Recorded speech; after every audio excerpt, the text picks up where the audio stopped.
Hi, so my name's Aaron Lehman, and I'm an alcoholic, and I have a math PhD.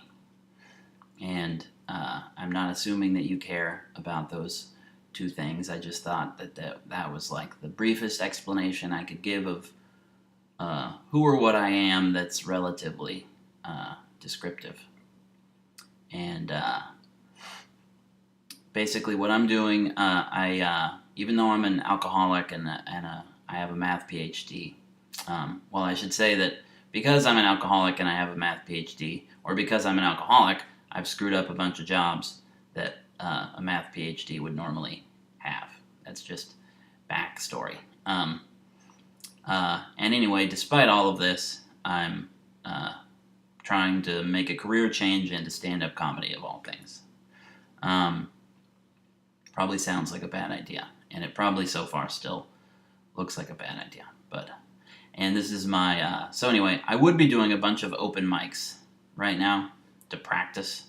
I've done 3 total. I'd be doing like bunches of them right now. I'm not scared of it. I want to be doing them, but it turns out it would be inconsiderate to the people with whom I'm living. And I'm not living with my parents. If that's what you think, I'm not living with my parents. It's just, but it would be inconsiderate to the people that I am living with. For me to do open mics at bars right now, because it's like my 9th day sober. So, since I can't do open mics to practice, I thought I'd just make some videos and put them on YouTube, and that would sort of count as practice. So that's what I'm doing, and this, I guess, counts as, sort of, it's like a version of a set that I would do, except I'm not going to try to pace it like I would a set, because it seems unnecessary. It's like this is a confessional. It's like I'm on the real world, but the real world that casts people with big pasty white faces. And what I've noticed, this is only my 2nd take, and it's the only one, it's the last one I'm going to do with this, but I've noticed my face drags this way, like my mouth. It's part of my lisp. I didn't know that, really. The face drag, it looks like I've had a stroke, and I haven't. I guess I knew my face was big and pasty and stuff, but anyway, things that you don't know. And I guess the camera adds like 80 pounds and like a bunch of self-hate. I didn't know that. So, but anyway, here's like sort of like a set, but like not a set. So I wanted to explain to people, and I really do, sort of a little more about what it's like to be an alcoholic, because I don't think people have a terribly good idea about what it's like. I mean, people have this like vague notion that it's a disease, but I still think people think it's a willpower problem, and people maybe just don't understand. So I was having a conversation with someone recently, and I was trying to explain to them how frustrating it was for me to have relapsed, like again and again and again over the last 5.5 years.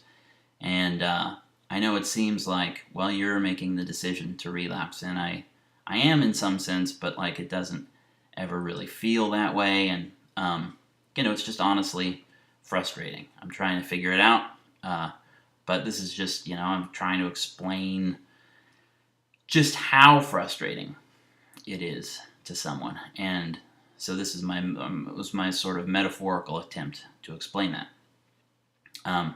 So I said that should a person walk up to me and say, if you're willing to have your right arm amputated, I will guarantee that you never drink again.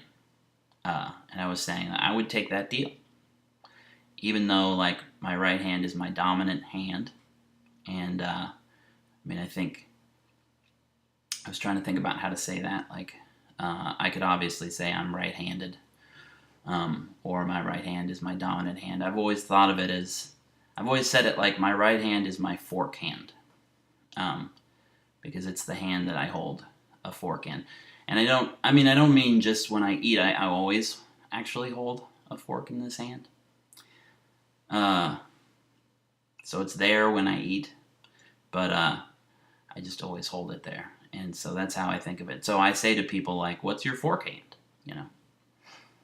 And they don't always know what I mean. But I know that there's other ways to describe it.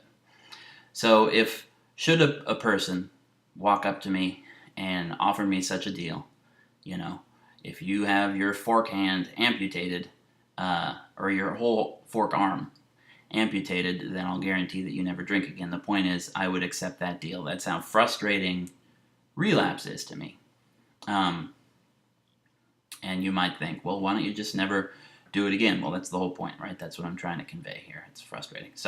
And then I was thinking, the problem is that people never walk up to you and make deals like this. I mean, I know this is like a metaphor or something, but still, people don't do that. And if someone did, it'd be weird. I think I would distrust them. So, even better to convey how frustrating it is, I was thinking I would have both arms. I would actually be willing to have both arms amputated. And then I wouldn't need the person, the intermediary, to walk up and make me the deal, because if I had both arms amputated, then it would actually just be physically difficult for me to drink.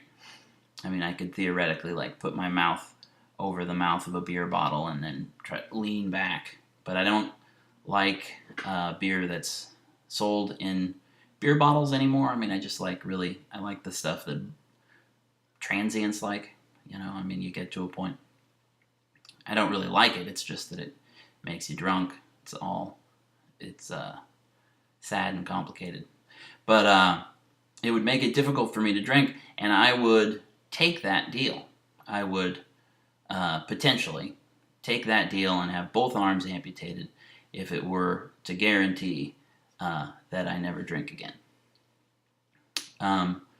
The only caveat I was thinking of was, what about finding a companion? I mean, I'm married, but the marriage is ending, and so I'd have 0 arms, and I'd be eventually wanting to find a companion. And I'm not trying to be insulting, because I know there are people with 1 or 0 arms who find companions, and I'm sure that I could too. But the thing is, I don't think I would want to date another person with 1 or 0 arms. And I recognize that that's unfair, but I wouldn't want to. So then I'd be a 0-armed person trying to date someone with 2 arms. And historically, people haven't lined up around the block to date 2-armed Aaron, So, but anyway, other than the dating issue, I feel like the arms amputated for guarantee of not drinking metaphor conveys pretty well how frustrating it is to relapse over and over again. Just to think that I would accept such a deal. So that's what it's like to be an alcoholic of my type, anyway.